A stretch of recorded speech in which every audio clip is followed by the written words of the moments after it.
Selamat pagi pemirsa, apa kabar Anda pada pagi hari ini? Senang sekali saya Ibnu Fadil dapat menemani Anda di Berita Kaltim hari ini. Sejumlah informasi penting telah kami siapkan untuk Anda dan berikut di antaranya.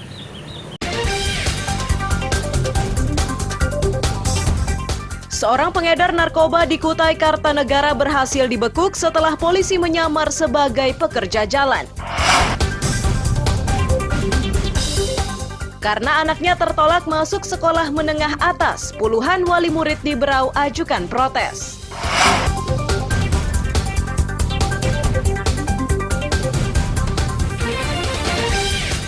Pentas seni budaya pada acara musyawarah besar kerukunan Dayak Kenyah di Berau ramai dikunjungi warga.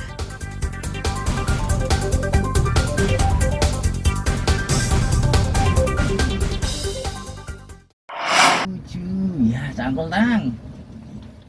Seorang polisi dari Satreskoba Polres Kutai Kartanegara ini menyamar sebagai pekerja jalan di Desa Karangtunggal, Tenggarong, seberang Kutai Kartanegara. Itu dilakukan untuk membekuk seorang pengedar sabu-sabu yang akan melintas di kawasan tersebut. Upaya ini tidak sia-sia, seorang pria bernama Arif Febrianto yang membawa puluhan gram sabu-sabu berhasil dibekuk. Hei, bebemu banyaknya. Kasat Res Narkoba Polres Kukar menyatakan pelaku dihadang oleh petugas saat mengendarai sepeda motor. Dari tangan pelaku disita barang bukti narkoba jenis sabu-sabu lebih 50 gram. Arif yang sudah ditetapkan sebagai tersangka mengaku narkoba ini diambil dari Samarinda.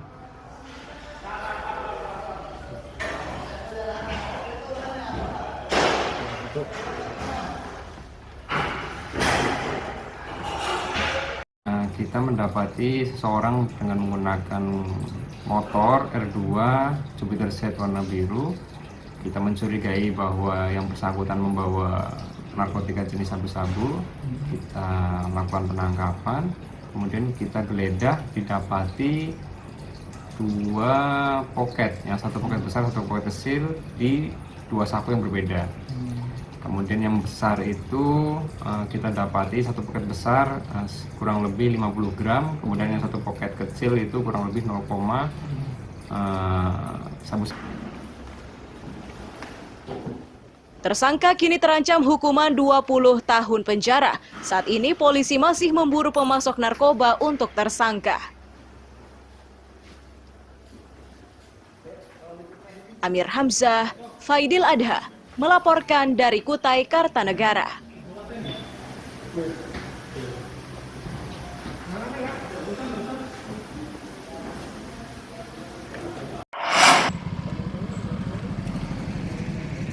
Iring-iringan pembawa jasad korban COVID-19 ini menuju ke pemakaman umum Serayu Tanah Merah, Samarinda Utara, Senin siang. Korban berjenis kelamin perempuan yang dibawa dari Rumah Sakit Umum Ince Abdul Muiz Samarinda seberang itu meninggal dengan status probable COVID-19.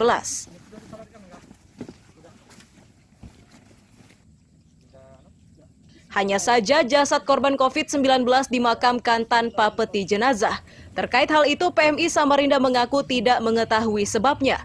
Mereka hanya bertugas memakamkan jasad tersebut sesuai permintaan Satgas Penanganan COVID-19.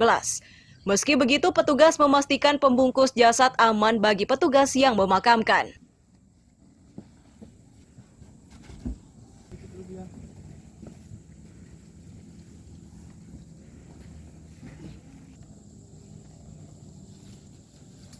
Jadi seperti kegiatan pemakaman sebelumnya, PMI bertanggung jawab untuk mengantarkan jenazah dari rumah sakit menuju ke pemakaman di Serayu ini. Gitu. Untuk yang meninggal ini? Hari ini kami mengantarkan satu dari rumah sakit Muiz, perempuan, inisialnya W. Berinisial W ya? Ya. Umur, Bang, ini kan tadi diperhatikan tadi tanpa menggunakan peti mati ya? Ya. Kenapa demikian, Bang? Kami kurang tahu pasti, tapi yang jelas secara prosedur harusnya aman karena sudah sedemikian rupa dan sudah dibungkus kantong jenazah gitu. Persisnya kenapa tidak pakai peti hari ini kami kurang tahu pasti, tapi yang jelas tanggung jawab kami adalah membawa dan kondisinya aman sih nggak masalah. Saat proses pemakaman, damkar ikut menurunkan mobilnya untuk penyemprotan dengan cairan disinfektan pada jalur yang dilalui petugas pengusung jasad korban COVID-19.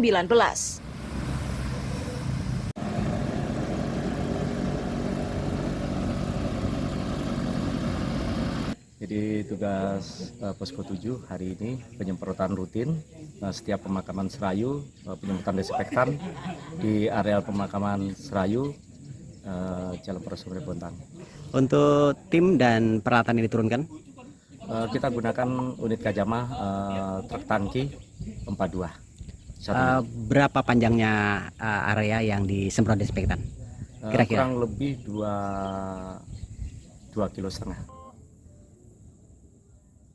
Pemakaman korban COVID-19 ini merupakan yang pertama setelah wabah tersebut mereda. Diharapkan wabah ini tidak lagi meluas agar aktivitas warga tidak lagi terhambat.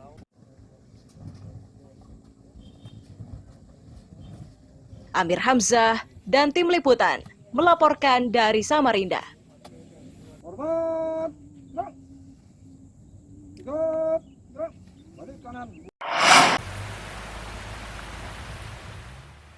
Warga pesisir pantai Bandara Lama Kelurahan Gunung Bahagia, Balikpapan diresahkan oleh kemunculan jeroan sapi dan kepala kambing yang berserakan di tepi pantai.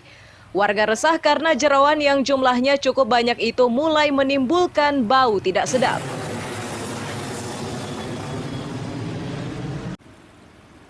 Warga menyatakan jeroan yang dibuang di tepi pantai ini diangkut menggunakan mobil pickup pada sore hari dan pelakunya lebih dari 1 orang.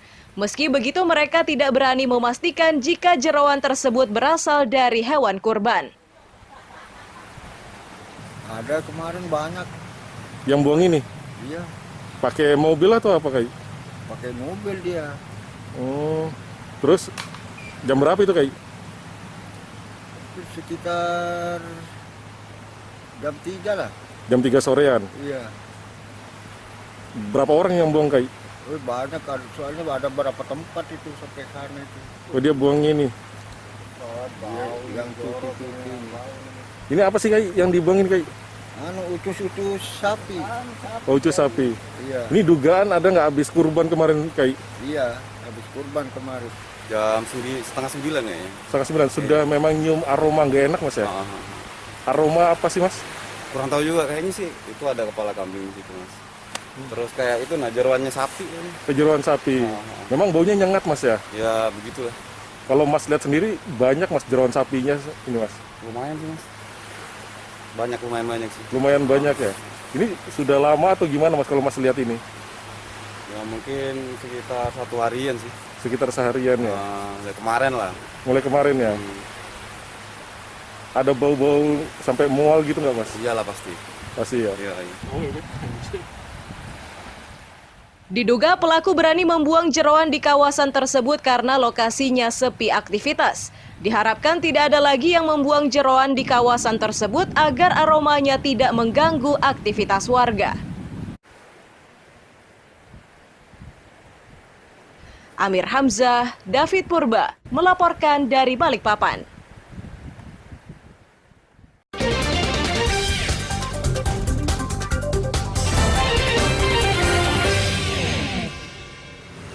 Masih bersama saya Ibnu Fadil, pemirsa Anda kembali menyaksikan 3 berita utama Kaltim hari ini. Seorang pengedar narkoba di Kutai Kartanegara berhasil dibekuk setelah polisi menyamar sebagai pekerja jalan. Karena anaknya tertolak masuk sekolah menengah atas, puluhan wali murid di Berau ajukan protes.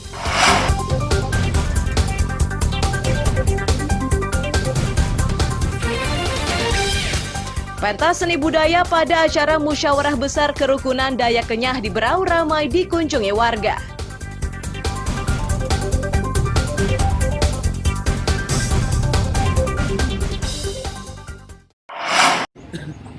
Ambil minyak goreng murah nih kayaknya. Puluhan orang tua murid Senin siang mendatangi kantor Kelurahan Sambaliung di Kecamatan Sambaliung, Kabupaten Berau. Mereka meminta bantuan kelurahan setelah anaknya ditolak masuk ke sekolah akibat pemberlakuan sistem zonasi. Ibaratnya kalau lebih dari 30. Orang tua murid mengaku mereka berasal dari luar namun sudah lama menetap di Sambaliung. Mereka seketika menjadi bingung karena anaknya ditolak saat mendaftar di sekolah yang terdekat dengan tempat tinggalnya sekarang. Anaknya itu ditolak karena mendaftar dengan menggunakan kartu keluarga dari daerah asal.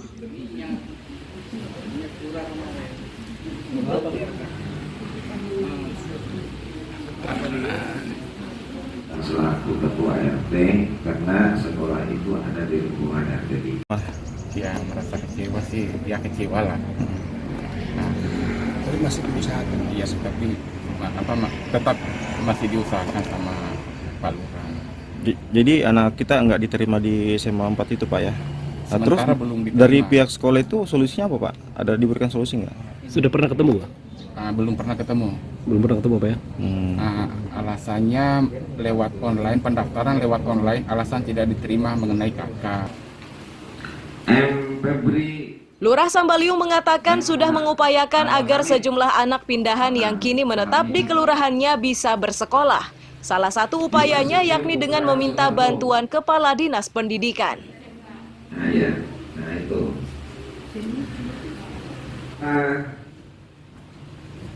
Kita secara pemerintah Kelurahan Sambaliung kami udah upayakan. Artinya langsung ketemu dengan Kepala Dinas, langsung Kepala Cabang Wilayah 6. Untuk Kepala Dinas sendiri Pak Ayudi Arta Ngali kita sudah dapat. Artinya mereka respon, artinya siap membantu. Artinya setujulah supaya adik-adik yang mau minat masuk SMA 4 ini bisa diterima. Jumlah anak pindahan yang belum diterima bersekolah sebanyak 34 orang. Mereka kini menunggu keputusan Dinas Pendidikan dan pihak sekolah agar bisa melanjutkan pendidikan di sekolah menengah atas. Amir Hamzah, Miko Gusti, melaporkan dari Kabupaten Berau.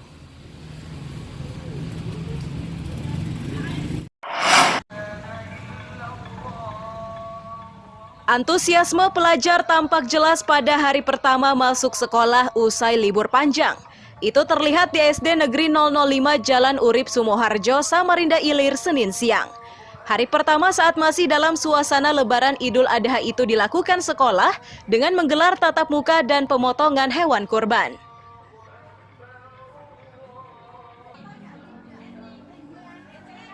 Kepala sekolah menyatakan di hari pertama ini diawali pengenalan lingkungan pada peserta didik baru. Sedangkan pelaksanaan kurban dilakukan peserta didik yang duduk di bangku kelas 2 hingga kelas 6. Temanya kali ini yakni kurban dari dan ke anak didik.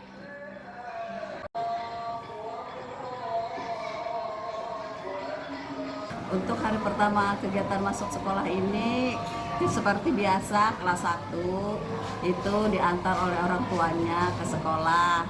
Terus pengenalan lingkungan dan ada pengenalan dengan guru-guru kelasnya. Itu yang hari pertama untuk kelas 1. Tetapi untuk kelas 2 sampai dengan kelas 6 kami mengadakan kegiatan kurban. Jadi kurban di sekolah ini dari anak-anak untuk anak-anak. Semuanya daging kurbannya dibagikan kepada orang tua siswa untuk mengelola di paguyuban. Di SD Negeri 005 ini terdapat 734 siswa yang menempati 12 ruang kelas. Sementara guru pengajar di sekolah ini berjumlah 24 orang. Mereka semua sangat antusias karena kini bisa menjalankan aktivitas belajar dengan lebih tenang pasca penyebaran COVID-19.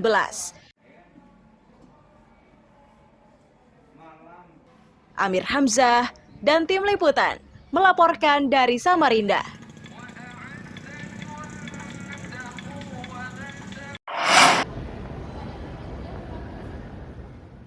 Dinas Pemberdayaan Masyarakat dan Desa Kutai Kartanegara kini tengah mempersiapkan proses pemilihan kepala desa secara serentak. Kepala Dinas Pemberdayaan Masyarakat dan Desa Kutai Kartanegara menyatakan, tahapan Pilkades dimulai dengan pembentukan panitia pemilihan dan dilanjutkan dengan seleksi berkas calon. Para calon ditetapkan sebagai calon kades jika dalam perjalanannya tidak mendapat tanggapan dari warga.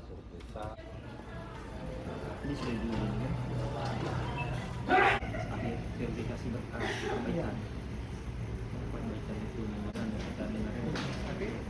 Kemarin di bulan Maret itu sudah tahapan awal pembentukan panitia, pembekalan panitia desa seperti itu. Nah, kemarin kita di Juni itu pendaftaran, sudah pendaftaran bakal calon. Nah, sekarang sudah tahapan seleksi atau verifikasi validasi berkas bakal calon.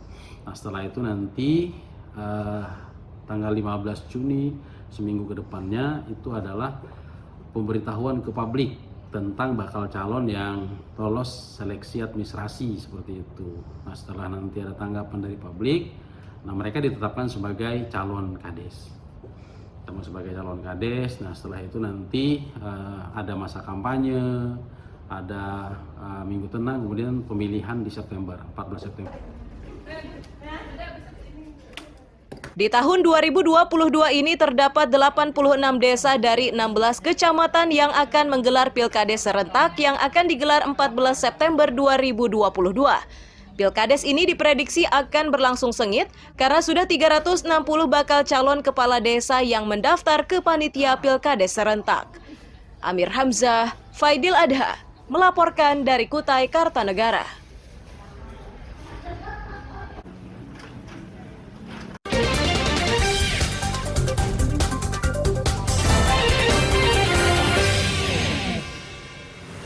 Masih bersama saya Ibnu Fadil, pemirsa Anda kembali menyaksikan 3 berita utama Kaltim hari ini. Seorang pengedar narkoba di Kutai Kartanegara berhasil dibekuk setelah polisi menyamar sebagai pekerja jalan. Karena anaknya tertolak masuk sekolah menengah atas, puluhan wali murid di Berau ajukan protes.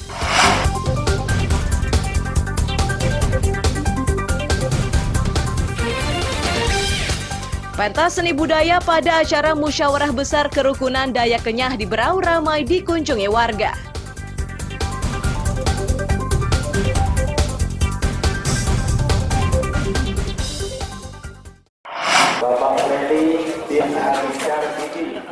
Peralatan ini dibuat oleh warga yang menjadi panitia kurban di Musala Al-Hidayah, Balikpapan. Hewan yang akan disembelih dimasukkan ke dalam alat berbentuk kandang, kemudian diikat sebelum direbahkan untuk proses penyembelihan.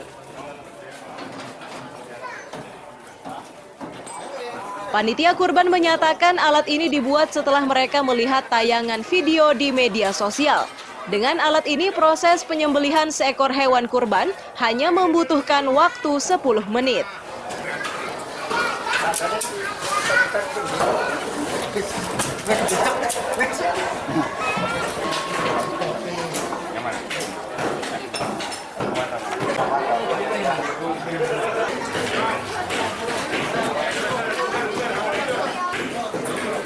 Alat ini tujuannya satu, untuk mempercepat dan untuk lebih selamat intinya. Untuk keamanan Pak ya? Ya, untuk keamanan. Kemudian untuk durasinya, kalau kita pakai tali biasa bisa 1 jam lebih atau mungkin 1 jam 10 menit dan lain sebagainya. Kalau belajarnya dari sosial media, kita lihat dari sosial media dan masukan dari teman-teman jamaah juga, akhirnya kita pesan dan membuat alat seperti ini. Alat sendiri Pak berapa Pak untuk biayanya Pak? Untuk biayanya kalau kita beli material semua kita beli cash semua, kurang lebih sekitar 10 jutaan.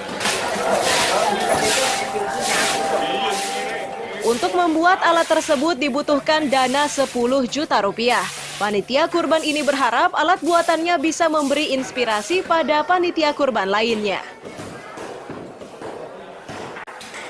Amir Hamzah, David Purba, melaporkan dari Balikpapan.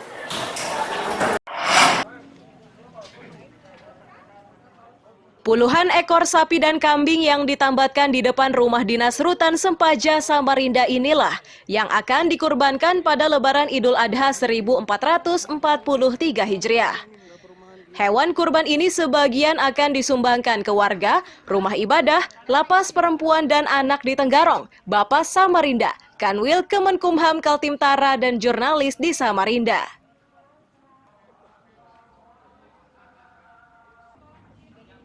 Kepala Rutan Sempaja Alanta Immanuel Ketaren menyatakan, puluhan ekor hewan kurban itu sumbangan warga dan pihak ketiga. Diakuinya sumbangan hewan kurban senantiasa didapat saat Lebaran Idul Adha.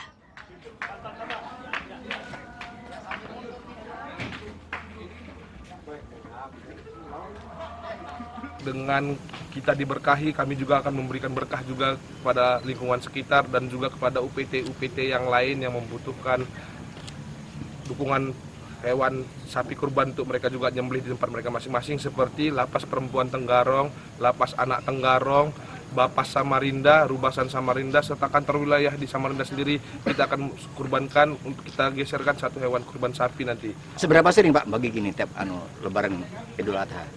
Setiap tahun pasti kita lakukan seperti ini, Abang Dah. Seorang jurnalis sangat mengapresiasi bantuan yang diberikan Rutan. Mereka memastikan bantuan ini akan disalurkan ke wartawan dan warga sekitar. Pasaran teran jeneng kuwi. Ya, saya mewakili teman-teman dari wartawan di Samarinda. Jadi bantuan hewan kurban dari pihak Rutan ini kami mengapresiasi karena dengan demikian juga akan kita salurkan kepada teman-teman wartawan dan juga masyarakat setelah nanti dilaksanakan pemakaman hewan kurban. Untuk tahun 2022, Rutan Sempaja menerima 27 bantuan hewan kurban, terdiri 23 sapi dan 4 kambing. Amir Hamzah melaporkan dari Samarinda.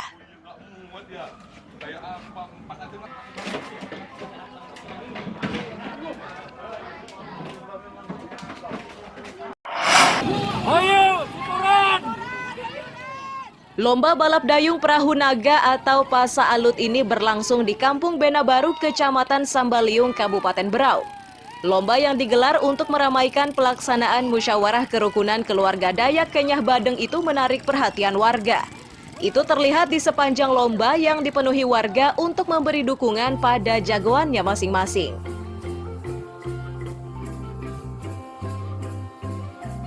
Kegiatan berlangsung sejak 1 Juli hingga 7 Juli 2022.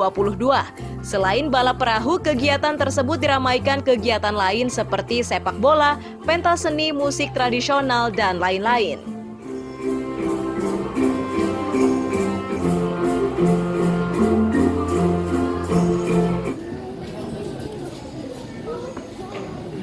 Kalau rangkaian acara kita sebenarnya pada Bubes ini kan adalah pemilihan pengurus baru KKDKB.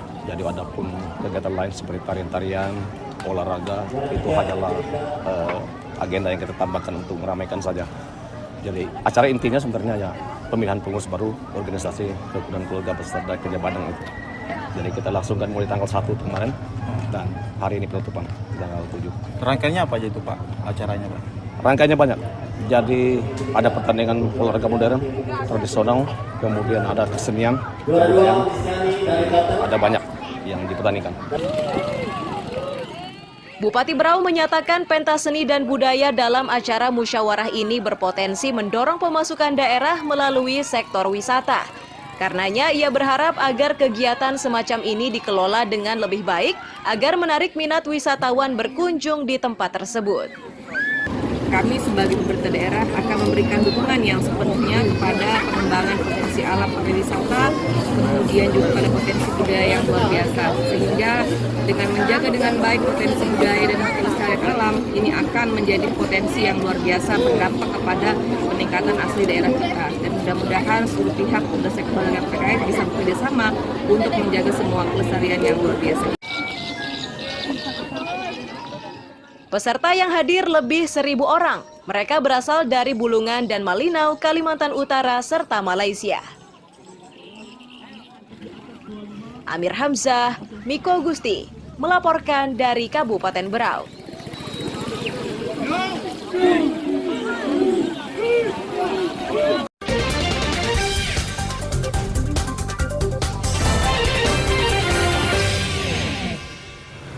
Pemirsa, berita tadi menjadi akhir kebersamaan kita pada pagi hari ini.